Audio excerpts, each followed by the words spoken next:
presented by writer Rajesh Nirala के शानदार प्रस्तुति। अखन अहाँ सब सुन रहल छी राधे रुस्तम के आवाज में।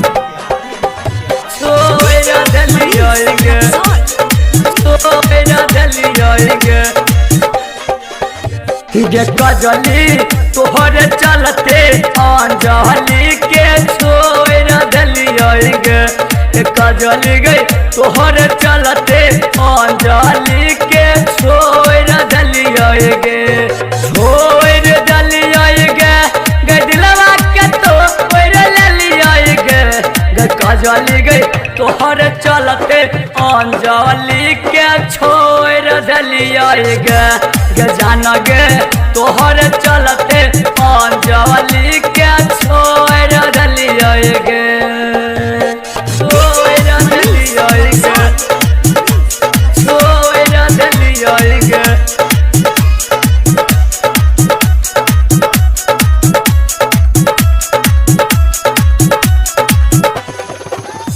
कि पहला रहे हमर प्यार कि कहियो लुटने नहीं छलिए लहार गे छोड़िया, लुटने नहीं छलिए लहार। कि पहला रहे हमर प्यार कहियो लुटने नहीं छलिए लहार गे छोड़िया, लुटने नहीं छलिए लहार।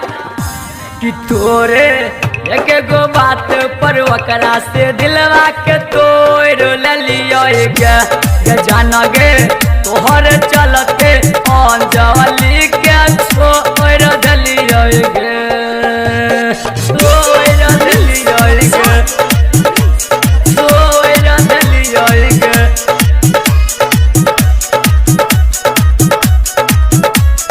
छोड़ दिलिए गे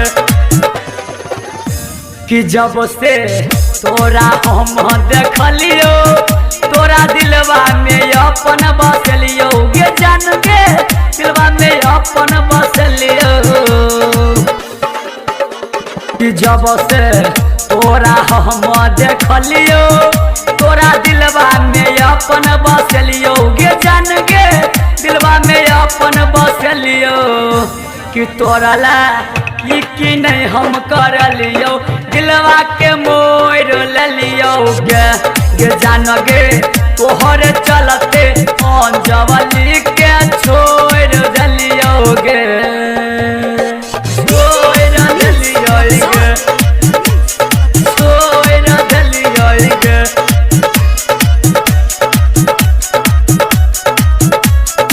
छोड़ दिलिए गे